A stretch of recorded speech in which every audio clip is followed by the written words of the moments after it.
Yo, what's the deal, everybody? What is the deal? Welcome to Raider Nation Unlimited. I'm your man, Wasted Talent. Shout out to everybody in the chat.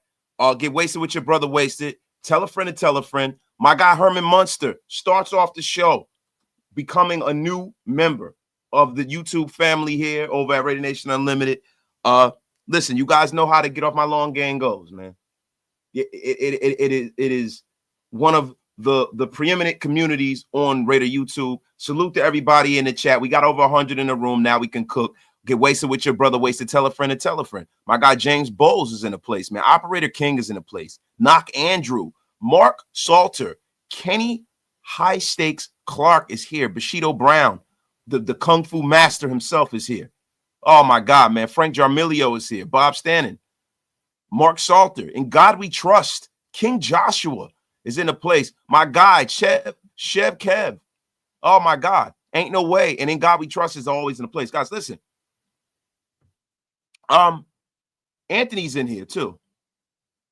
Anthony's banned from the membership. He's the only person the Raider Nation Unlimited is banned. Let's get to it, guys. It's an eventful day. And before I get started, right?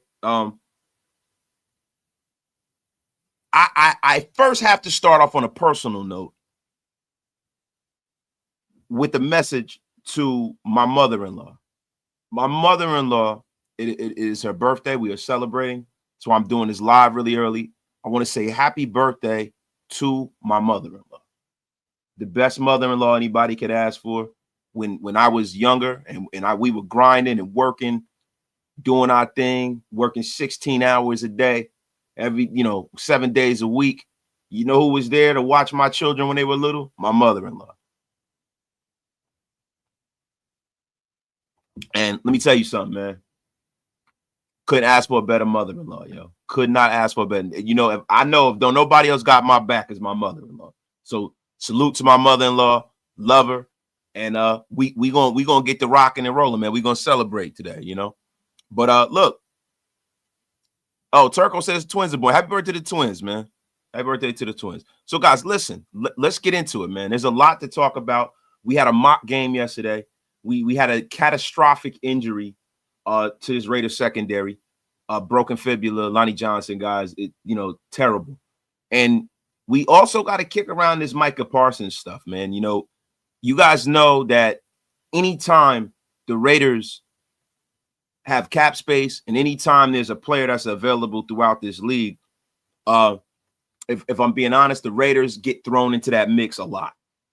The Raiders get thrown, and then one big part of that and piece of that is the fact that, Micah Parsons even brought up Max Crosby and how the Raiders handled that situation, right? So I know, he kind of juxtaposed his situation across from the situation he has with the Dallas Cowboys. And I think that has a lot to do with some of the rumors, right? Has a lot to do with some of the rumors, right? Now, people talk about this, that, the third, what player goes where, brings in part. Listen, I'm going to be honest with you. We're going to get into this a little later. I want to get into the mock game first. I want to talk about that. Some camp notes, some things I've heard from out there.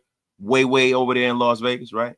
But guys, no matter how you look at it, right? The winner yesterday for the Raiders in that mock game were the fans. The fans, and I love what Pete Carroll is establishing here, man. I love it because listen, man, you had 18,000 people in the house. The Raiders are out there establishing that home field advantage that we so long for. Oh, my brother LV Maximus, good morning, man. This is like the first wake up with wasted of the season, guys. The first wake up with wasted of the season. You guys know what I normally do during the season. I'm going to continue to is in the mornings before the games. We're going to break down. We're going to do the fantasy football stuff. We're going to do the daily game wagering and stuff like that. We're going to break down the game and then after the game, I do my post-game show. So, guys, that is what it's going to be. Graphic and the guys, they do the live streams. That's not really my thing. A lot of times I'll pull up from time to time, but for the most part, I like to kind of deal with what happened after the game. I like to watch the game during the game. Like doing the live streams has never been my thing. I'm gonna be honest with you. I mean, can I do it? Would I be good at doing it? Yeah, but it's just not something I enjoy doing. But the wake up with Wasted will be back this year. The morning show will be back. So guys, let's get into some of the things that went on down at training camp, right? Like I said, the fans were the winner, right? But there were some guys that stuck out, right? First and foremost, we gotta give some shout outs to Brock Bowers, man. Now, Brock Bowers recorded 5 catches in the first half, right? He had 2 of which were caught in the end zone for touchdowns, right? And the first touchdown was a 3rd and goal. You know, Brock Bowers found a soft spot in the defense, got open like he tends to do. It is looking like Brock Bowers is for real, you know. And look, we saw that last season, but man, Brock Bowers is definitely for real, man. He caught a deep pass from Geno Smith with less than a minute before halftime, which set up a touchdown to Dante Thornton Jr. a few plays later, right? So, you know, Geno Smith looked excellent yesterday too. Michael Mayer, a part of the 12 personnel guys, man. Michael Mayer, the 3rd-year tight end, you know, he's been stacking days on top of each other. Michael Mayer has been putting together good practices. Michael Mayer has been standing out, and he is becoming everything that the Raiders thought he would be when they drafted him, right? You know, he is showcasing his talent in a real way, and I'm loving the fact that, you know, he has the support of the organization, is the support of the offensive coordinator, and he's buying into it, man. He you know, him and Brock Bowers being here is not mutually exclusive. These guys can coexist and both be productive in his offense. Yeah, I think that's a part of the reason why I kind of like the way that the makeup of the Raiders offense is, right? You know, you got a dominant running back, you got a veteran running back, you got a young running back that's not really, you know, a guy like Nsim McCormick or Zamir White, guys that are not going to need to demand the football, right? Genty is definitely the bull of the woods in that group, right? But when you talk about the wide receiver room, you got some young, hungry guys, man, that's just going to fit in. I think a lot of times when you have people who are kind of, you know, have a certain amount of star power in this league, they are looking for a certain amount of motion when it comes to touches. They want that when you got a guy like a Devontae Adams, or you have a guy, you know, like a Justin Jefferson, these are superstars for a reason, right? But there's also a prerequisite amount of touches that you kind of have to dial up to give them. I am one of them guys where I prefer the Wu-Tang Clan effect, like the group, you know, the guys that are you know, greater than the sum of the parts of the offense, right? I'm loving the way this team is set up, man. Now, look, we got to get over to the defensive side of the ball, right? Real quickly. But before we do, I need to mention Philip Dorsett. Take this seriously. Philip Dorsett is looking to really push on his roster. I heard it first from LV Maximus, to be honest with you. LV Maximus spoke about this. Let me tell you something. You got to start taking this Philip Dorsett thing for real, bro. We got a lot of young receivers. He's a vet in the group. I am going to really reserve judgment on that. But I didn't expect for Philip Dorsett to make this big of a push, man. I did not expect that. Yo, my guy Raider Squid is in the place, and he knows what it is, man. Pay your bar tabs. Hit that like, hit that subscribe. Yo, salute to everybody on Twitter. Salute to everybody on YouTube, of course, and salute to everybody that is going to be listening to this after we get done. We're going to upload this to Apple Podcasts. This is going to be on Spotify. So, guys, I need you guys to do me a favor, right? I haven't really been uploading this stuff over there to Spotify, but what I need for you guys to do, every single one of you who can hear the sound of my voice, I need you guys to go over to Apple Podcasts. I need you to click on this and give me a play, give me a share, give me a download, right? Because we're trying to establish something over there in that audio world. But yo, let me get to a couple of these, man. First of all, yo, my guy CGR gifting 5 Raider Nation Unlimited Wasted Talent memberships to the masses. Thank you, CGR, for being the mod extraordinaire and making the Wasted Talent Army grow in droves. My guy Xavier Foster, our defense got cooked, but they only played with light contact for the most part. Maybe the O and his weapons are just that tough to deal with. Xavier Foster, I think it's a little bit of both, right? I think that, look, man, it's all fun and games until somebody really gets hit. It's all fun and games until somebody really gets hit. And that's the thing, right? You know, the offense is looking good, but, you know, never forget that Geno's got a red jersey on. It's got a red jersey. They're not really able to hit him, really, right? It's light contact. Then you got to also understand, you know, at the end of the day, it's a mock game. Everybody's trying to get out of there as healthy as possible as well, right? So when you go into, I think the true test of how this team is, when you start seeing those games with the 49ers, right? Those opposite team practices and things like that, that's going to be the true test of what we're doing.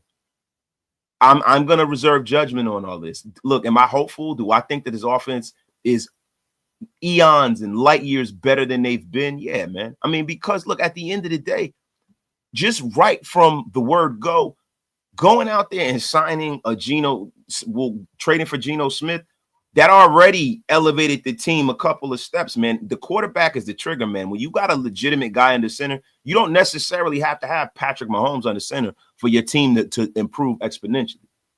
Right now, we don't know if this is a Super Bowl team, right? But we do know this is a better football team with a Geno Smith, man. And salute to my guy Xavier Foster with a $5 smackaroonie. Appreciate you, my brother, for supporting the channel, bro. Oh man, my guy Raider Felon with the $20 bomb. The $20 holler, man. Do you think Geno can be great? It's kind of like a redemption story. His first big contract, fresh start, not in someone's shadow. This whole operation now, it was planned in advance and executed from Brady to the staff. Raider Felon, look, I've always thought since Geno was at University of West Virginia, right, back in the day, I wanted us to draft Geno Smith, especially when he was still available in the second round, right? I thought Geno Smith was going to be, it was a historically weak quarterback draft, but I thought Geno Smith would have been the guy that would have been taken in the first round that particular year. But when you talk about Geno Smith, man, this is a guy that has, like, why not him? Right now, I don't know if he could. Great is a word that's thrown around too much in today's world, right? Greatness is Tom Brady. You know, greatness is Peyton Manning. You know, greatness is that. Greatness is gold jacket. You know what I'm saying? Do I think he can be great? That remains to be seen. But do I think that he can be a guy that could be a perennial Pro Bowl guy? Yes, I do. I believe in Geno Smith. There's very few things that he needs to clean up in his game. I mean, turn the ball over is one of them. Hold on to the football. They say that he has a propensity to do that. We haven't seen that in silver and black yet, so I'm gonna reserve judgment on that. But when you clean little things like that up, if you talk about from an arm talent perspective, right? If you talk about from a leadership perspective, a work ethic perspective, there's no reason in the world that Geno Smith can't be, one of the better quarterbacks in this league. And if he could string together a few years at the top of the league in that conversation, then we could talk greatness. Like, I don't like to put the milk before the cereal. I don't like to put the horse before the cart. Or you know what I mean? Or the cart before the horse. I said that wrong. I don't like to do that, man. I like for things to kind of develop and transpire from that prism. And I think that's just me being an older guy and having experience in life. I don't ever like to do stuff like that. I like to make sure things are in a proper perspective. Shout out to my guy, Trucker Mark. I was at the Raiders open practice. It was so much fun. Just over 3 hours of time spent in Raiders heaven. Salute to my guy, Trucker Mark, and salute to everybody in the chat who goes out there and supports, right? I'm going to get out there this season. I really wish I can get out there this preseason. I just got too much going on from a personal perspective. It's a lot going on in my life right now. I can't get out there right now. I can't leave right now, but I'm going to be honest with you. I will be getting out there this season. Yo, shout out to my guy, CGR, man. This is the way you become a member right here. Wasted Talent Army. There's the link. CGR sent it. Get with it or get lost. Get on the train and become a part of the Get Off My Lawn gang. My God, man. Yo, OG Suave. We'll see how Geno plays in the season. I stand behind whoever is the QB at the end of the day. We just want to win. And, bro, that's what we all want, man. This is what we all want, man. And yo, like my man Cisco said, yo, this is the Geno Smith show. He's a clear QB. One, we're reunited, and if he wants to achieve something special, this is the time now. Oh my God, Cisco Duarte got people wanting to run through a wall for Geno. Yo, my guy, my guy, more money than followers. He goes, I was there yesterday, and I'm not gonna lie, Geno makes me kind of nervous. There was even a fumble on the first drive of the game by Geno. Yeah, look, and that's, bruh. Look, there's that part too. We can't act like the turnover thing isn't a thing. Now, I don't want to put negativity in the air before we really see some real snaps. Seriously, I don't want to do that. More money, but I got to give you information, not affirmation, right? I got to tell you what's real. The turnover thing is a real phenomenon, bro. This is something that Geno has to address. He has to put those whispers of that to bed. You know, that's just clear. He has to. And, you know, I think Pete Carroll, I definitely think Chip Kelly are going to put Geno in some places and spaces where he could be most successful, right? Like, I think like a huge part of what was going on with Geno in Seattle was the fact that at the end of games, he had to throw the ball up, you know, in the end zone. A huge part of what was going on with Geno in Seattle was that he wasn't protected. Now, I see how I've been watching things from practice and hearing how good the defense has been doing at times. You know, one of my guys, Devin White, has been absolutely sensational. Max Crosby, as usual, has been sensational, right? So a part of me is like, is this defense good or is the offensive line bad, right? Now, I don't know if the offensive line is bad, but we'll see, right? But at the end of the day, man, you know, hopefully, you know, things will kind of get, you know, just kind of figured out here, right? The whole JPJ thing is something that we got to get into too, guys. We got to get into that because it's a little confusing, right? Right? Like, I understand, like, from the visceral sense, like, why, you know, they want to see, you know, who's the best starting five, right?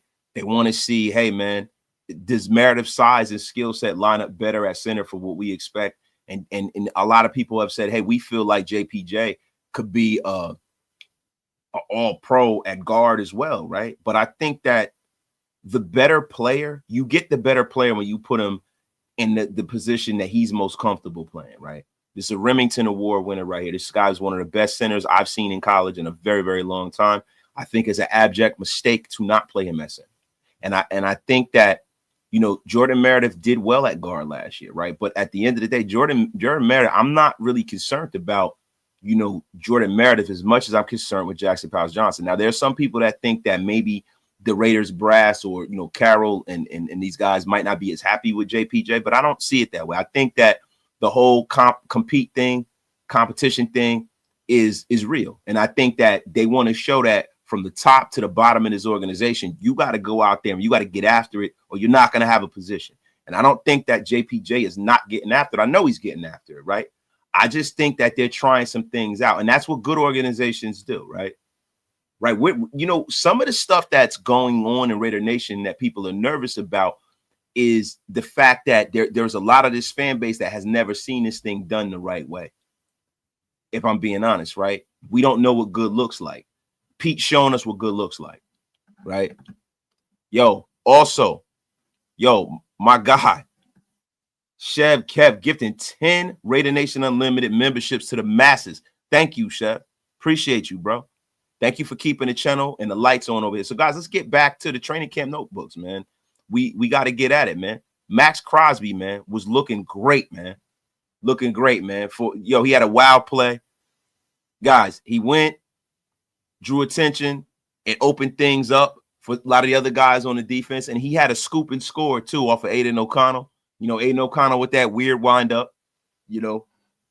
Aiden O'Connell being Aiden O'Connell. Like, it's not like he's bad or anything like that, but, you know, it showed, like, there's a lot of people that are screaming saying that Aiden O'Connell could take Geno Smith's job, and I don't see that being an issue for him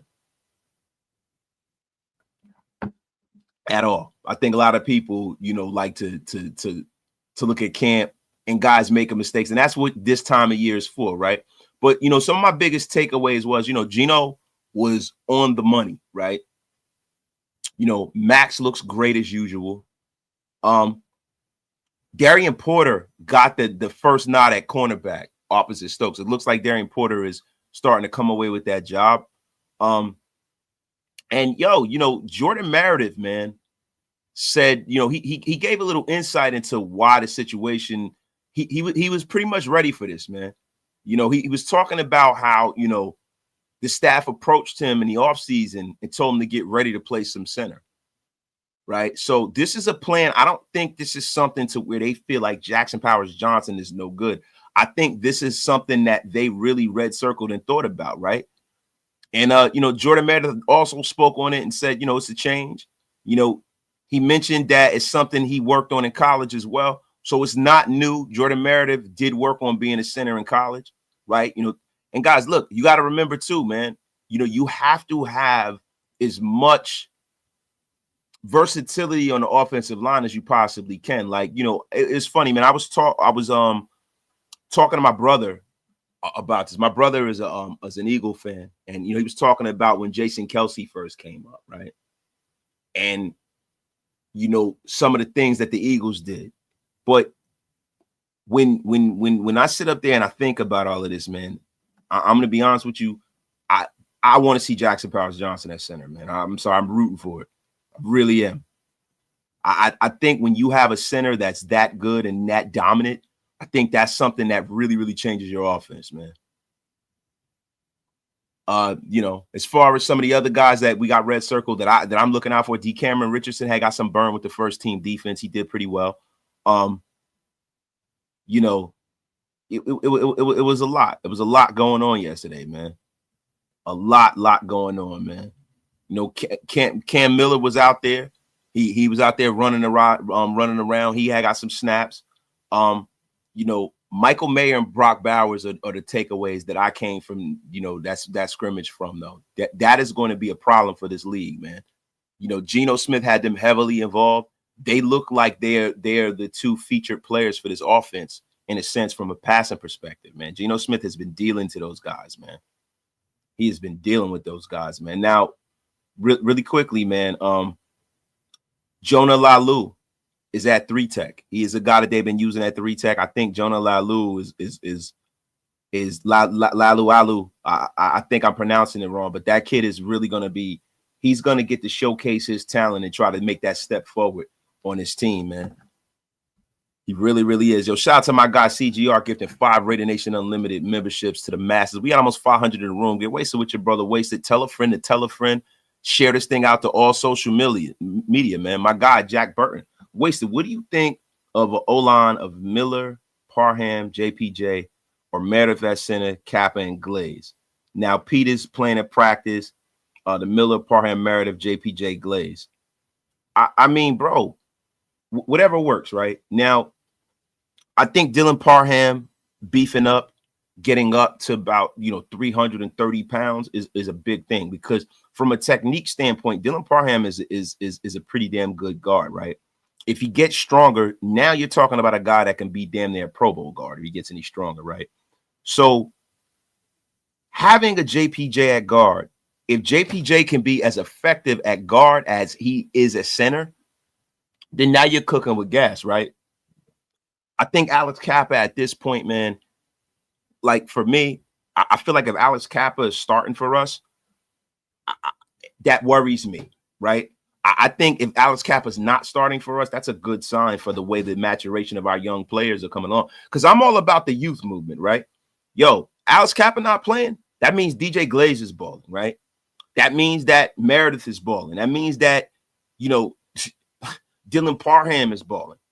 Like, I want to see guys that we drafted start for this damn offensive line and start on his defense. That's what I want to see, if I'm being honest.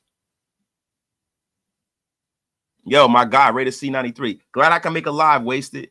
Can you shout out my baby boy CJ for turning 1? You damn right I can shout out your baby boy, man. This is a family show, man. Salute to my guy, Raider C93 son, CJ, turning 1 today. The big one. Yo, salute to you and salute to your family and your son, man. Shout out to the next generation of Raider Nation, man. Turning 1, man. Man, I remember them days, man. Damn, I remember them days, man. Damn. Man, I never forget both my girls turn 1, man. That's the best time when they're little like that, man. It is the best, man. Not to say that I enjoy my girls becoming young ladies now, but or they are young ladies, to be honest with you. You know, I kind of stopped saying becoming, they are, but man, it was a simpler time when I got to just pick them up, take them where I, have them where you want to have them and stuff. And, now you got to allow them to go out into the world and seek what they want to seek and be who they want to be. And you have to be strong enough to let go.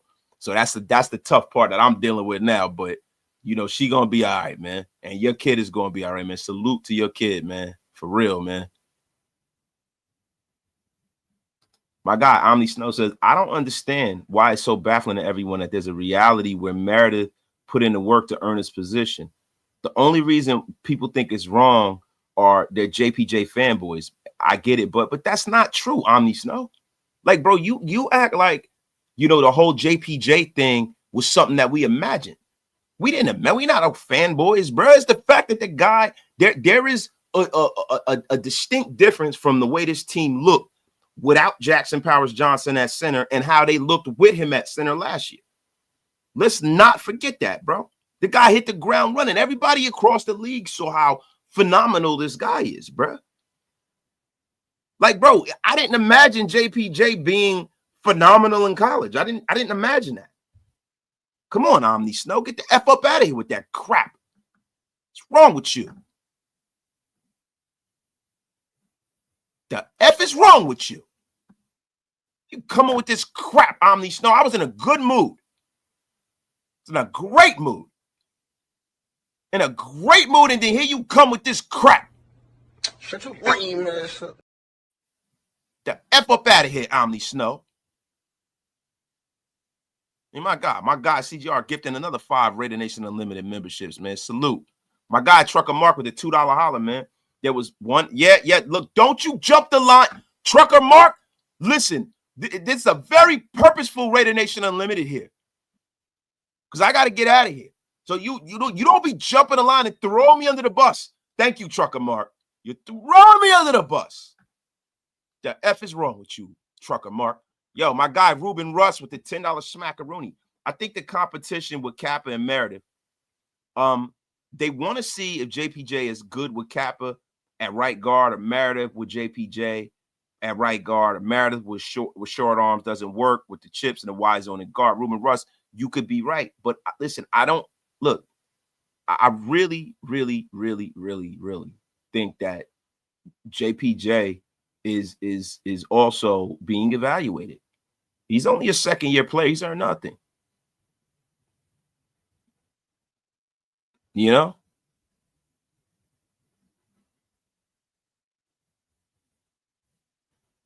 I really, really, really, really feel like this. Like, bro, and Omni Snow, yeah, you're right. I'm not at the practice every day.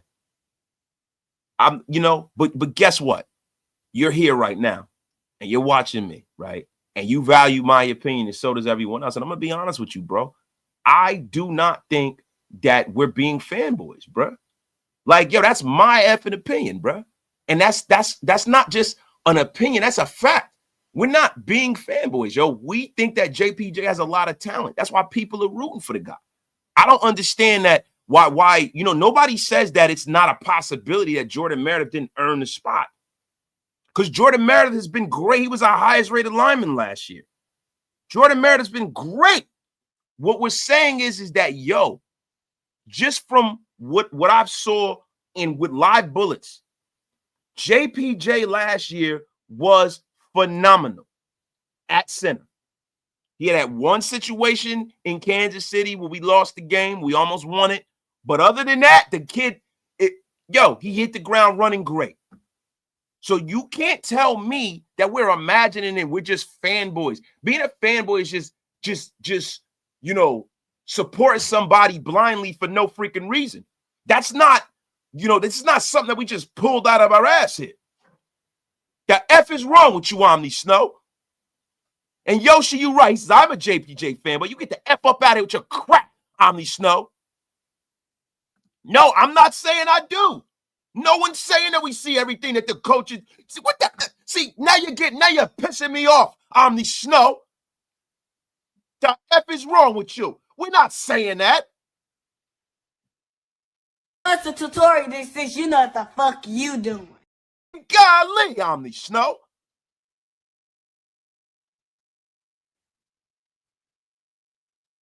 Look, I think a lot of that stuff has to do with the fact that they feel like they want to get their best 5 linemen out there, right? And they feel like JPJ is talented enough to where he can play both. Like I said right at the beginning of this thought, he can play both positions very well. And maybe Meredith, they don't view as good of a guard as a center. And they feel like for them to get their best assortment of linemen, that Jackson Powers Johnson needs to play guard. They might feel that way. But to be honest with you, I don't know if Jackson Powers Johnson at guard becomes Quentin Nelson. But I damn sure think that Jackson Powers at center will be the guy starting for the AFC at center in the Pro Bowl. That's just how I feel. But maybe we're wrong.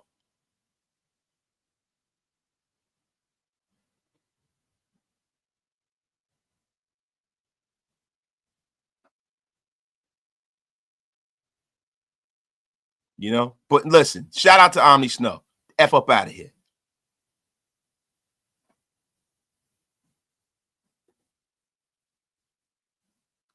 Effing Law Dog is in a place. It's funny how everybody in the comments is making executive decisions. Coach Pete and Chip are going to put whoever needs to be in the best position to win. This isn't matter. And that's a fact. That's a fact. That is a fact. Now, guys, look. This is the thing, right? Yesterday, there were certain things that happened at practice that we are not happy about. Shout out to Lonnie Johnson, man. Shout out to my guy Hug D's, the my God extraordinaire. Lonnie Johnson went down with a broken fibula, man, and it's just so sad, bro. Because look, man, when you talk about Lonnie Johnson, bro, he just was going on and on and on about how he wants to retire a Raider. You know what I mean? And then when something like this happened, it kind of takes the wind out of yourself. This is a guy that the Raiders went out and got in free agency. He is a guy that was really, really locked in to this secondary room. And we really could, to me, we can't afford to lose guys like that, man. You know, it's just really sad, man, because he's going to miss the season. And I'm hoping that Lonnie Johnson can rebound. You know what I mean? I'm hoping that, you know, he can get that dream, you know, to have a situation where he can retire a Raider. You know, this is a guy that's been a journeyman guy that doesn't want to move around. And it just, man, it sucks, man. It just really sucks, especially in a mock game, man. You know what I mean? It's just terrible, man. He has a broken fibula. He's getting an MRI today, and he needs to determine whether there was further damage. And that's according to Jeremy Fowler of ESPN. You know, and the injury happened at the mock game, man. And this is something that's like the worst case scenario for doing games like this, man. You know, he was carted off, man, and it's just terrible, man. I really don't know what else to say. I hope, you know, that we can have some cover. You know, God can put some cover over this team and make sure that no one else gets hurt for the rest of the offseason.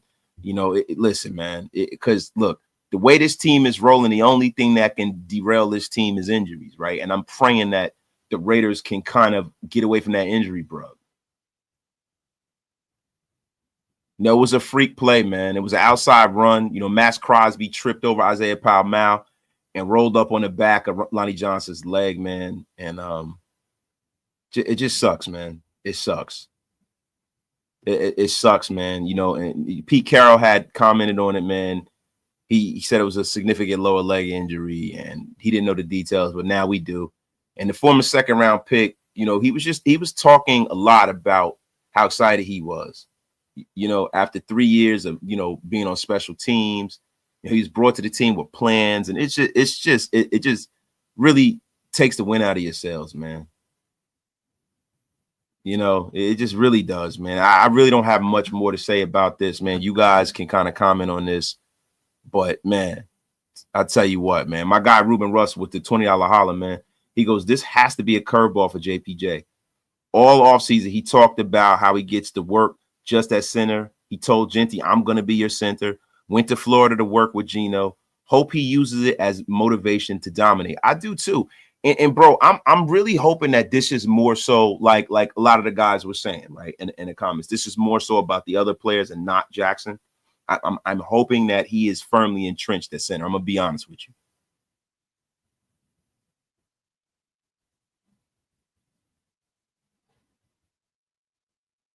You know, and I really do, man. Because look, this is a guy that wants to be a center. Like, you know, he's telling you the quiet thing out loud, right? But yeah, man. Yeah, I know Law Dog got it right on the money, man. He goes, Lonnie Johnson was saying how great he felt. It's just shitty, man. It really look, Lonnie Johnson hasn't suited up for the Raiders yet, you know. But just from hearing the guy talk, I've you know, I feel a certain way about that guy, bro. I love to see these underdogs kind of come out on top, man. It sucks, man. Yo, my guy Hug D's with the $10 smackaroonie, man. Mayer played beautifully and Geno was cooking. The mock game looked pretty good. Bowers got in on a tutty. Chip and Genty out wide a couple of times for the first drive. Chip is going to get our boy in space, and that's a fact, man. Hey, yeah, thank you, Machiavelli. Machiavelli the Don in the place, man. Make sure you like the stream and get wasted up in the algorithm, man. I appreciate y'all, man. So yeah, we're gonna rock on. We're gonna move on. We're going to wish Lonnie Johnson a quick and speedy recovery, man. Salute to Lonnie Johnson. Shout out to Lonnie Johnson. If you out there, you can hear the sound of my voice, my brother. We are praying for you, bro. We praying for you. Now, listen, we're going to put a pin on that in the mock game. We're going to get into a little bit of more of this JPJ stuff. And then we're going to get into the Micah Parsons stuff. We're going to say that for the end of the show. My guy Omni Snow is back. Maybe they're trying to humble JPJ a bit, make him work harder to earn it instead of him thinking he already had it. You never know. Carroll knows how to motivate players. And look, Omni, look, bro, there's a lot of there's a lot of truth to that. You know, not truth, but there's a lot of validity to that. I'm using the wrong, excuse me for using the wrong words, but there's a lot of validity to that. You know, look, like I said, he's a second-year player, right? Pete's an old school guy, right? He's here for a good time, not a long time, too, right? So you want to make sure that mentality is right. And it seems like this group of people, this consortium here, when you talk about John Spytek, you talk about Pete Carroll, are really big on being professional, doing things the right way, as you can see with the Christian Wilkins debacle, right? And it looks like, you know, mentality is a big starting and ending point when you start talking about the Raiders in this iteration of the Raiders, man. Man, but you know, look, man, the key word is compete, right? The key word is to freaking compete. It is to compete, man. Yo, my guy, Snake Fist, Kempo. It's a great time to be a Raider. Raiders, my dog, man. My dog is in a place, man. Appreciate you. Appreciate you, man. Salute to everybody in the chat, man, too, man. For almost 600 of you guys in the room, man, rocking along with your brother Wasted, man. On this early wake up with Wasted, man. Yeah, yo, listen, these live streams really help my mental too. Listen, guys, I don't talk about my personal life like that too much here, but I got a lot going on right now. A lot. And this has really been therapeutic for me. Just know that this is therapy for me. Salute to every one of you. I want to tell you how much I appreciate every single one of you guys, man. Like, for real. You guys know I don't get all sappy and stuff like that on here. You know, all Wasted don't get all sappy. I'm a tough old vet. But I'll tell you like this, man. This has been phenomenal for me. For real, man. Salute to every single one of y'all. Love every single one of y'all. And appreciate all the support from every single one of you guys, man. And that goes to everybody that might be listening on the audio pod as well, man. My guy, Mr. Sir Dre. You got to put players in all situations so they can be ready for the unknown. You never know what the season holds. So I'm not worried about JPJ. Coach been coaching for 40 plus years, and you're absolutely right, man. Joshua Anderson, he goes, he started Russell Wilson over Matt Flynn after Seattle gave him all that money, and that worked out just fine. LOL, I'm trusting Pete. Raiders, my dog, man. Yeah, man. I appreciate that, man. My guy, Hug D's, wasted. We show up for each other on this team. It's what makes the nation better than any other fan base. Now, we definitely do, man. Salute to my brother, Hug D's, man. So, yeah, man. Yeah, man. Now, that's a fact, bro. That's a fact. Love dog. August 7th, gentlemen. You damn right. So, guys, look. I'm going to be honest with you. We got to, and yo, real quick, I'm going to get another kind word from the chat, man. We had almost 600 in the room. Get wasted with your brother wasted, man. Between Shieldmore, Brandon Perner, Tom Grassi, y'all have got me over a ton of years. You don't even know. I appreciate you, man. Appreciate you, bro. Appreciate it. So, yo, guys, let's get into this Micah Parsons stuff, guys. Guys, look, do me a favor in the chat. Do you guys think that the Micah Parsons thing is real, or do you guys think that this is just something that, you know, it's just being put out there to drive up the price and to get the deal done? You know, do you think, I mean, because listen, there's no coincidence that every time somebody wants a new contract, somebody's talking about, you know, a trade or get, you know, the Terry McLaurin thing, like every year, there's somebody out there in the neither world of the National Football League where the Raiders come up in the consciousness. The Raiders are the team that are in on them, or the Raiders are one of the top teams. It's always that way. And maybe it's because I am a pundit of the Raiders. Maybe it's because I am a fan of the Raiders. Maybe it's because mostly what I pay attention to is the Raiders, right? But it doesn't seem mutually exclusive to other teams. I don't ever hear the Jacksonville Jaguars being in on someone or being one of the teams. I don't ever hear the Green Bay Packers being the number one. I don't ever hear this stuff. It's always the Raiders. It's always the Raiders and the Cowboys. And now the Raiders and the Cowboys are the two teams who are kind of, you know, engaged in this. Now, Micah Parsons requested a trade from the Cowboys. Micah Parsons, the edge rusher from the Dallas Cowboys, out of Penn State, generational talent, said that, and he posted a lengthy message on his social media on Friday, concluding with a statement that he no longer wants to play for the Dallas Cowboys. He says, I've stayed quiet again after repeated shots at myself and all the narratives. I've made a tough decision. I no longer want to play for the Dallas Cowboys, he wrote. My trade request has been submitted to Stephen Jones personally. So he went off and handed it and put it on his desk personally. He goes, now listen, this is a 4-time Pro Bowler we're talking about. 2-time first-team All-Pro. This guy has had a dozen sacks each of his first 4 seasons, right? He's an elite pass rusher. I think the only person that's ever done that in the history of this league is Reggie White. He's 26 years old. He's in the final year of his rookie deal, worth $24 million, right?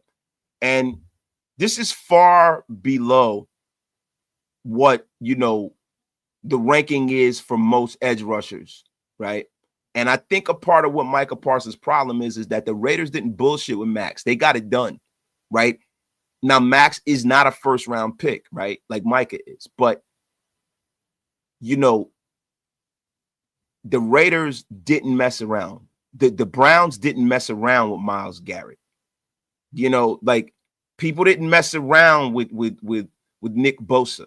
When Joey Bosa was at that level, they didn't mess around with Joey, right? Parson has been overdue big money for his extension, man. He reported to offseason workouts. He didn't cause much of a stink for the new coach. You know, he waited for the preseason. He did everything the right way, right? Now, it kind of seems like there's been kind of a thing with the Dallas Cowboys as it pertains to contracts and how they deal with their players. There's something that is a little weird about the way Jerry Jones goes about his business. There was a thing with Dak Prescott. It almost seems like he's like non-committal. Like, it's like, bro, the Cowboys need to know that, yo, you got to keep your great players if you want to get back to the Super Bowl, right? You got to be, right? So, look, that's Matt. I mean, that's Miles, right? And my guy, Matty Marinovich, is saying that. But I got to ask y'all something. How viable do you think this is for the Raiders, right? How viable? Now, for Dallas, right? They say we are, and then shout out to my guy, Travis Smart. He goes, for Dallas, we are an ideal trade partner. We're not NFC. We have the cap room, and he has no vendetta against the Raiders. If Jerry has to trade him, we might be the first call.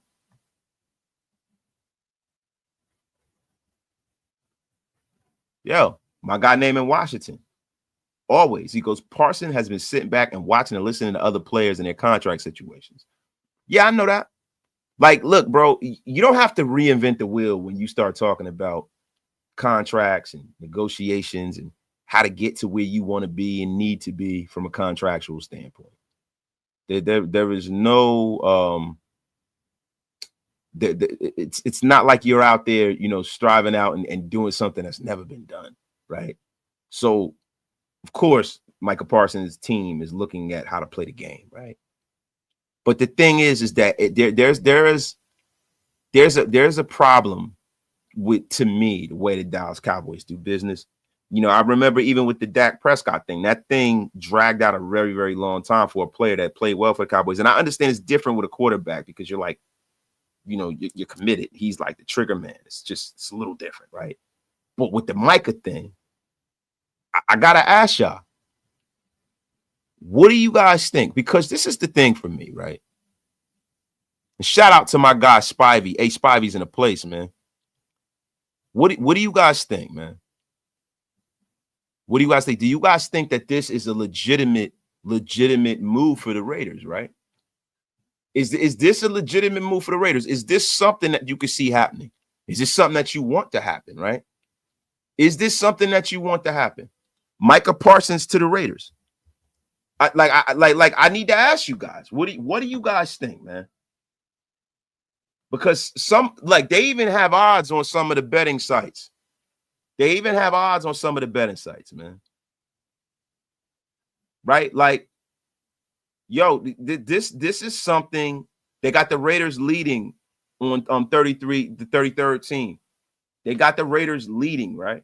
Now, let me ask you guys a question. What do you guys think? What do you guys think would be the asking price for Micah Parsons for the Raiders, right? What do you think the asking price is, right?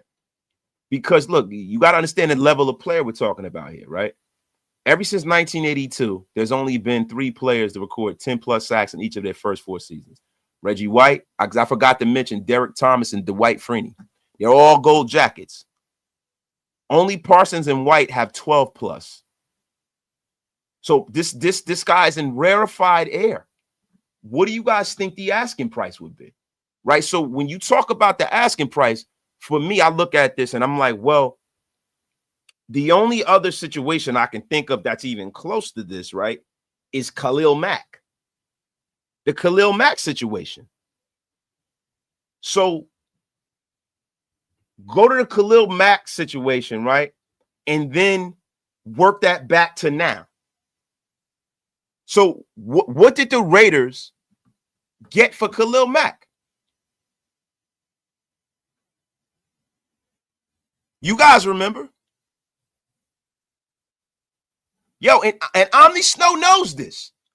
Omni Snow, you've redeemed yourself. You have redeemed yourself, and I'm going to let you cook. Oh, Omni Snow is cooking again. 2 to 3 first-round picks and a bunch of other picks over the next few years, bro. My guy, A. Spivey, said it would cost way too much in draft choices. Khalil Mack plus type deal. Like, let me ask you guys a question, right? Micah Parsons' first 4 years, right? Versus Khalil Mack. I want you guys to see how significant of a player Micah Parsons is.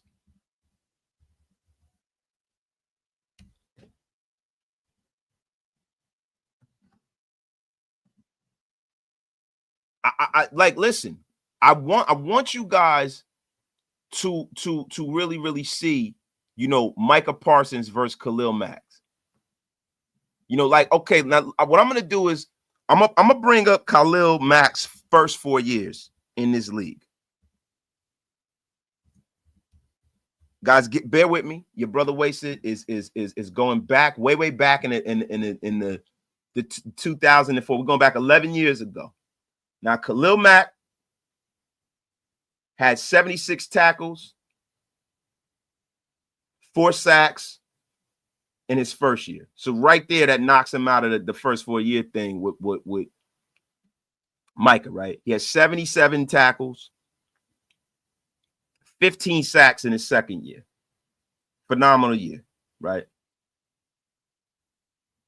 He had 11 sacks, 73 tackles. Khalil Mack is he was a hell of a tackler, man, from an edge rusher perspective, right? He had 78 tackles. He had 10 and a half sacks his fourth year. So Khalil Mack in his first 4 years, he had a grand total of 10, 21 and a half. He had 36 and a half sacks in his first year. He had 36 and a half sacks in his first 4 years in his league, right? Now, we're going to go into Micah Parsons, right? This is the level of player we're talking about here. I don't think people realize how great Micah Parsons is. You know, when you start comparing him to Khalil Mack. Now, 2021, as a rookie, Micah Parsons had 84 tackles. He had 13 sacks in his first year. His second year, he had 65 tackles, 13 and a half sacks. His third year, he had 14 sacks, 64 tackles. And last year, he got hurt last year, but he had 43 tackles and 12 sacks. This guy has 52 sacks in his first 4 years, bro. 52. Yo, did y'all just hear that? 50 freaking 2. That's a lot of sacks, bro. Pause, if necessary. Now, listen. This is my thing, right? To me, you'd have to mortgage the whole farm, the cows, the chickens, the grass, the barn, the entire farm. You got to give them everything.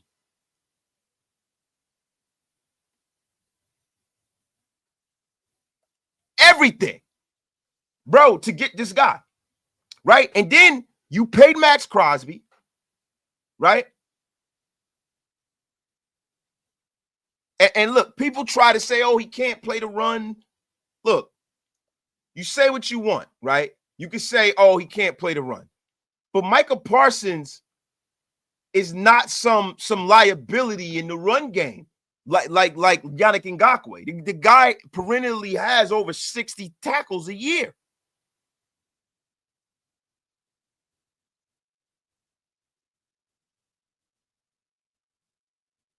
Look.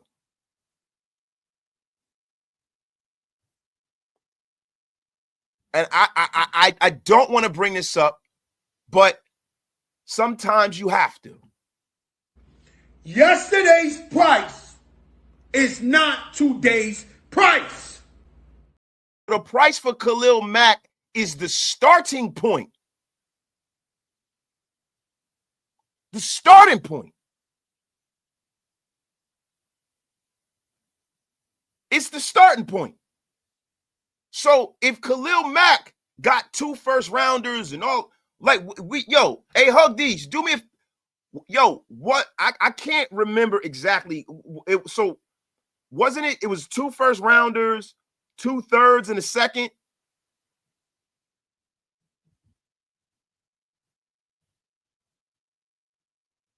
Was that what the Khalil Mack deal was?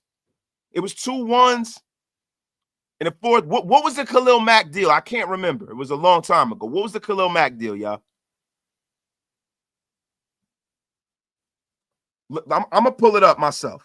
The Khalil Mack Raiders trade.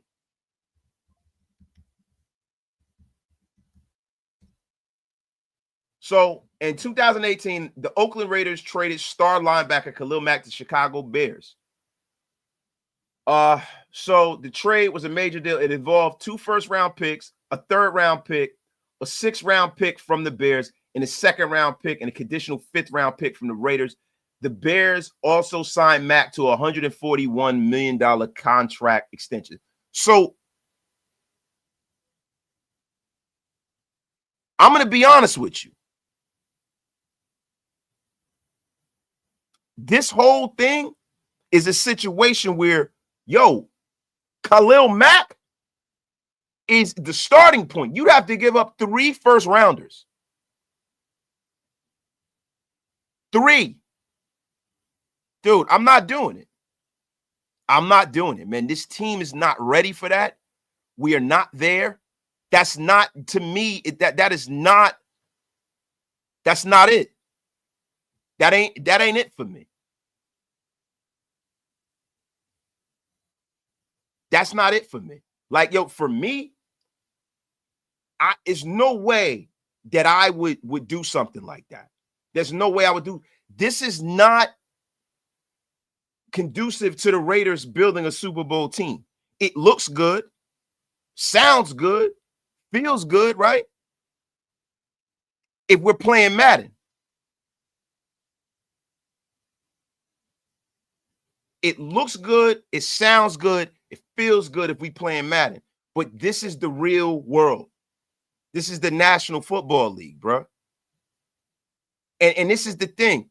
If Micah Parsons was a free agent, I would say, hell yeah, go ahead. 100% do it. But he's not. Not only do you have to give up that draft capital, right? Now you got to pay him too. So now, yeah, do the Raiders got the money now? Yeah. But then you got to look down the line. You got guys like Brock Bowers that are going to need to be paid. You just drafted a 1st-round running back, right? You got Max Crosby. I don't think Max Crosby would have a problem with that, right? To me, this is built through the draft. 100%. Salute to my guy, Luis Lopez, man.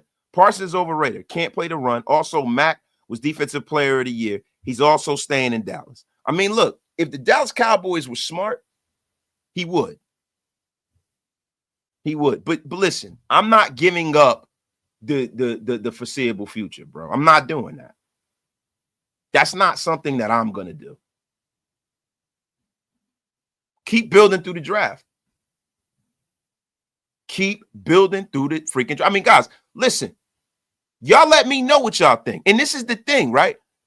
With Malcolm Kuntz's contract coming out, you don't know. Like, Malcolm Kuntz could probably give you some. Now, I'm not saying Malcolm Kuntz could be Micah Parsons. That's asinine, right? Micah Parsons is really a guy that is playing at a generational level right now.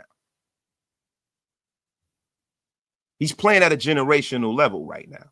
I don't know. Like, you'd be lucky. This is a guy that there's only about 4 guys that's ever played in his league that's done what he's done in the first 4 years of his career. There's only 2, really, right? And when you talk about 10 sacks, there's only 4. And he's a gold jackets here. He's a gold jacket. Everybody says, a lot of people like to throw around that overrated thing, right? I'm going to be honest with you. I don't see how a guy that's done something that is, that only 4 guys have ever done is how that guy could be overrated. I don't understand that. Look, my guy, Joe Estrada, he goes, too much cap, plus it's going to set us back. then Pete going to retire in a few years. And see, that's the thing. Look, I know that the Raiders are going to try to go for it, right? The Raiders are going to try to go for it because Pete is here. But this is the thing, man. It's not just about Pete. This is about the Raiders going forward. Like, I think that we as fans like to sit back and we want to burn the block down because we're saying to ourselves, we want to win now. We want to win now. Bro, you don't get there. You don't get there unless you make the right choices.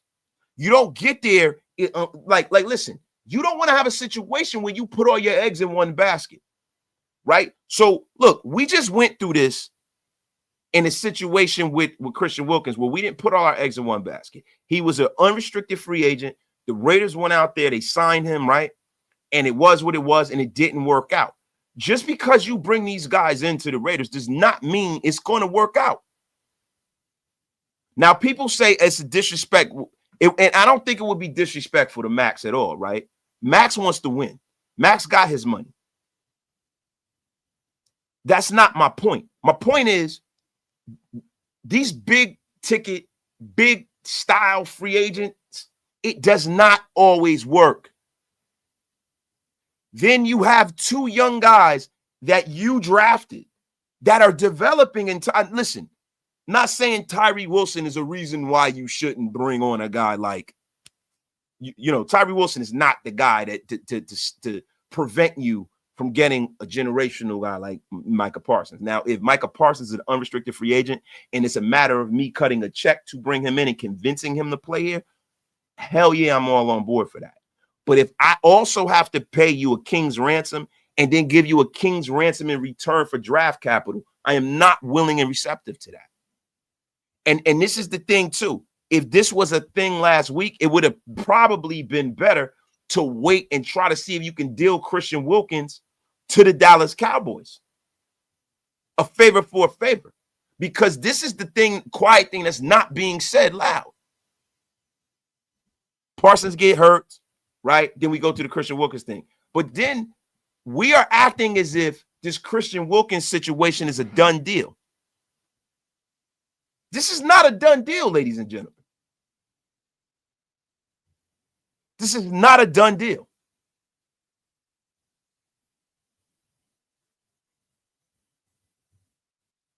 This is not a done deal. Like, bro, this would have been palatable for me if the Raiders could have done a favor for a favor and got Christian Wilkins and moved him on to the Dallas Cowboys. That would have been greater. But now, not only do you have to wear the follies of the Christian Wilkins deal if they don't win that grievance, which is wholly possible, now you also have to deal with the fact that what happens if this Parsons thing doesn't work? What happens if he gets hurt? And that's a real possibility here. What happens then?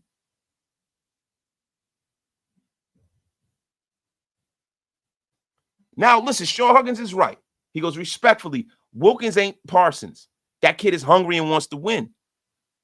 But this is the thing. These guys have the same agent, right? And I don't necessarily think that Christian Wilkins was not hungry to win. I think that he's a guy that has a maturity issue, right?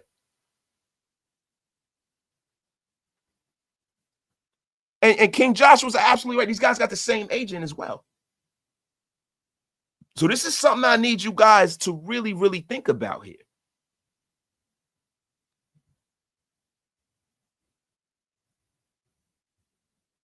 Now, people say that Raiders got the ace in the hole on Wilkins. That's not, listen, you don't necessarily know. When you're talking about going to an arbitrator, these are human beings you're dealing with.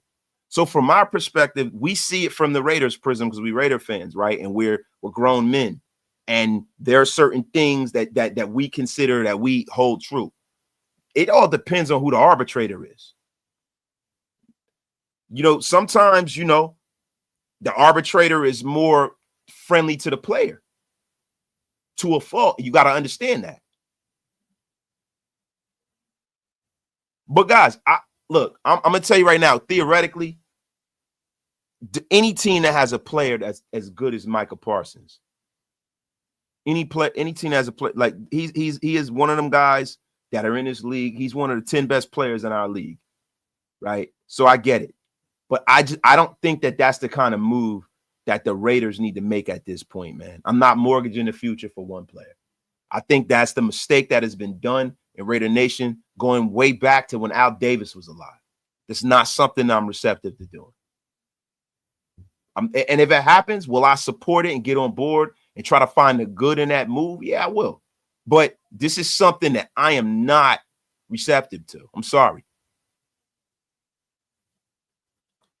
3 clicks. They wouldn't have done it like that otherwise. Legal team will get axed if they lose. That's not true. 3 clicks. They probably felt like having him in the building either which way was more of a detriment than not, and they're willing to deal with the ramifications of cutting him. They're willing to deal with that. Everything isn't about money all the time. It's about the culture. It's about the player. It's about everything. You know how this new regime looks, and they never brought Christian Wilkins here. They looked at it either which way. I think that the Raiders have. There's no way. Nothing. Listen, man. The only thing that's for sure is not for sure. The Raiders understand and they know that, Christian Wilkins, that deal can go the wrong way. They know that. They didn't care. That speaks volumes to exactly what he was doing when he was with the Raiders. They didn't care. They did not care. Shout out to Anthony. Wasted gout for Parsons. Listen, man, I will trade. Listen, bro. I will trade myself for Parsons, and I don't think the Dallas Cowboys would be very happy for that, man. My guy, Joe Estrada, he goes, draft for success. We will be good under this new leadership. Yeah, that's a fact. That's a fact. And, bro, the thing about young players, which is great, right? And it's the reason why I lean into the younger players, right? They don't get paid as much, and it's easier to move on from those said players if they do get hurt. If they are injury prone, they're in their first deal, you can just move on from them.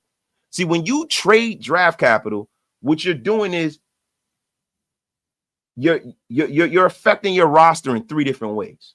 You're affecting the fact that you don't have the resources to keep some of the young players you've already drafted, right? So you got to make decisions about them because you've bought into Micah Parsons now, right? If you don't have the proper trap door, you got to keep the guy. Then what you've also done is you've jettisoned yourself from the top crust of the draft for the next 3 years. 3 years in the National Football League is an eternity. Look back 3 years where the Raiders were 3 years ago. This is a whole new regime, new coach. The only thing that really hasn't changed is a handful of players and the owner. 3 years is an eternity, bro. You cannot mortgage 3. I know to us 3 years doesn't seem like a long time, but in the NFL, 3 years is the difference between being the worst team in the league and being in the Super Bowl.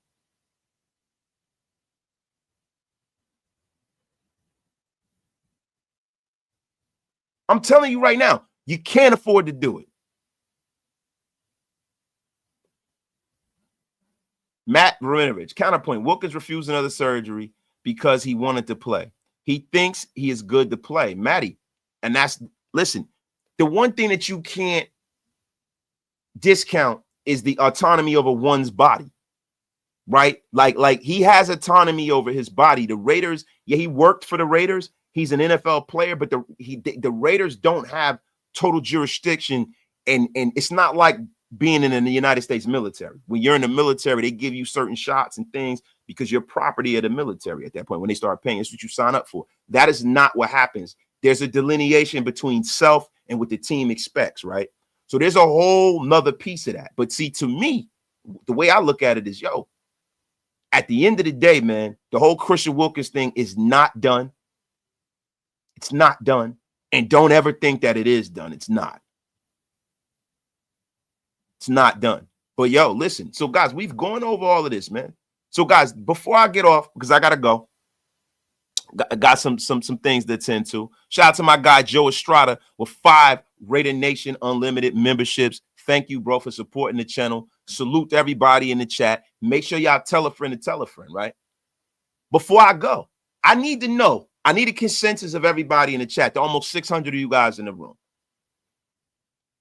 Are you pulling the trigger on the Micah Parsons deal for 3 first-rounders in a second and still paying them?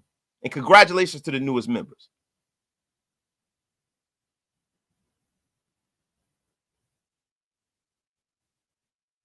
Are you doing it? If you guys think that the Micah Parsons deal is something that you'd be receptive to and you want the Raiders to pull the trigger on, give me a 1 in the chat. If you don't, give me a 2. Now, there are a lot of people that'll say, listen, we got to go for it. Now, I understand that metric, but this has always been the problem with the Raiders. Al Davis always thought we were one player away from going to the Super Bowl. We ain't one player away from going to the Super Bowl. I'm sorry. You got to continue to build this thing, bro. You got to give John Spytek and Pete Carroll at least another draft.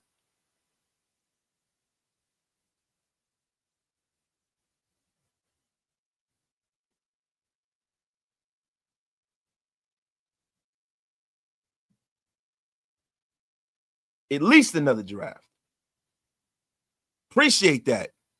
We trying to cook in here, man. I appreciate everybody that's over here, man, rocking with your man, Wasted Talent, man. I appreciate y'all, man. Yo, Solomon Mitchell, the price of poker is too damn high. Shout out to my guy, Joe Estrada, man, supporting the channel like crazy, man. Became a member. He gifted 5 memberships.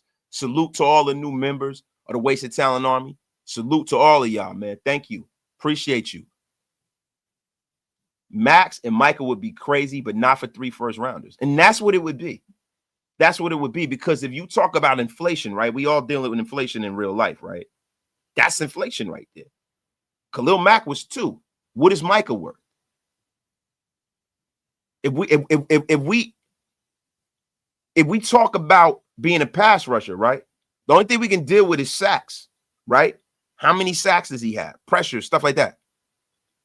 Bro, the guy has almost 20 more sacks in his first four years than Khalil Mack did. This guy is a significant player, bro. Significant, generational even. My guy, Top, the fact that JPJ isn't going to start at center tells me they are not infallible with their decision-making regardless of players. Top Beats, we don't know that JPJ is not going to start. And I don't really want to go back into the wormhole of the JPJ thing. We don't know yet.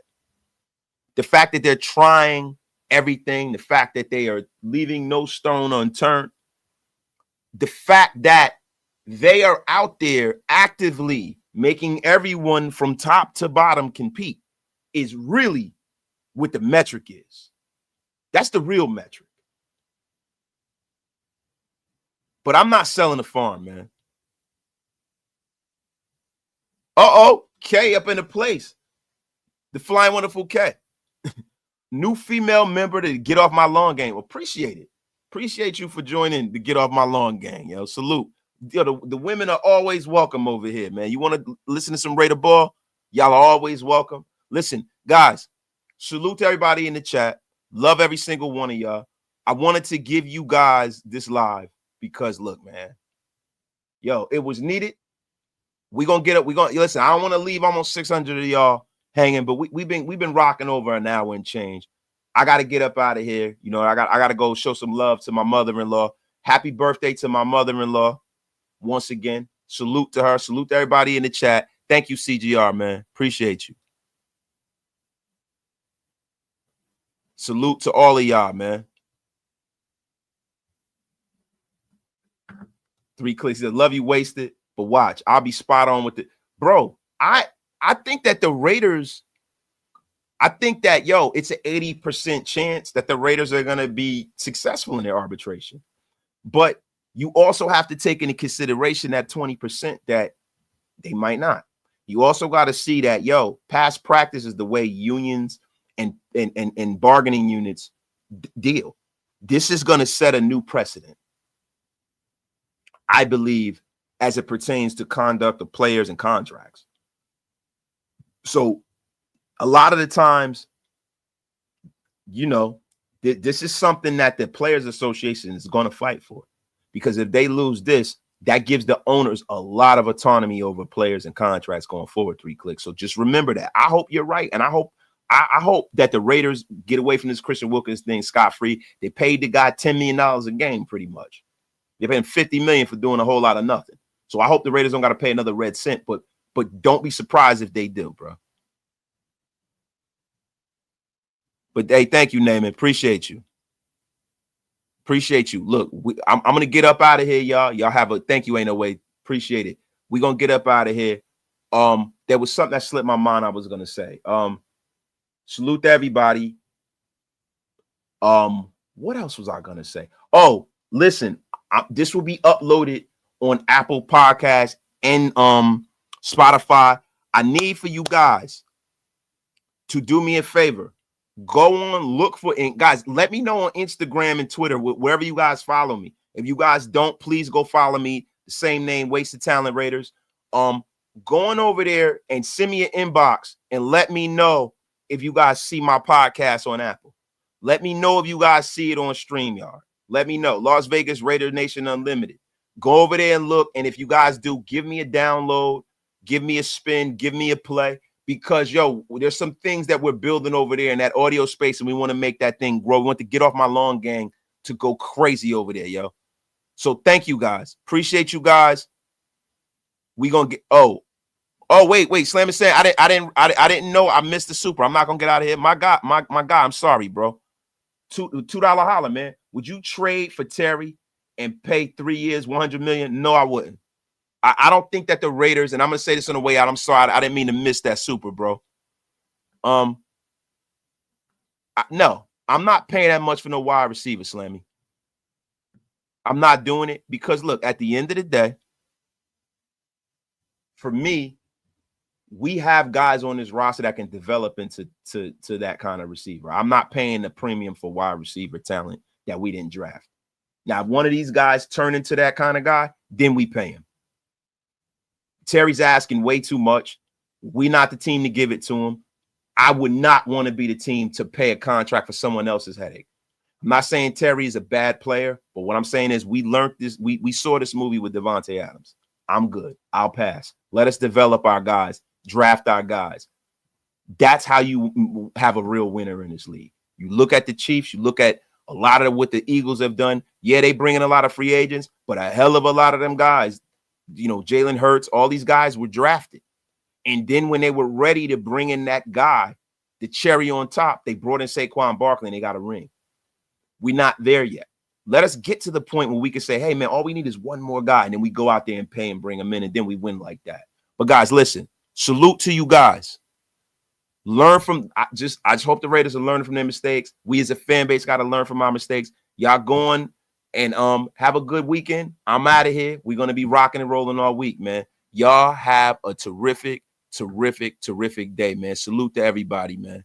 And salute to everybody out there that has tapped in and rocked with me and been so loyal, man. I appreciate every single one of y'all. Y'all have a terrific day, man. Peace.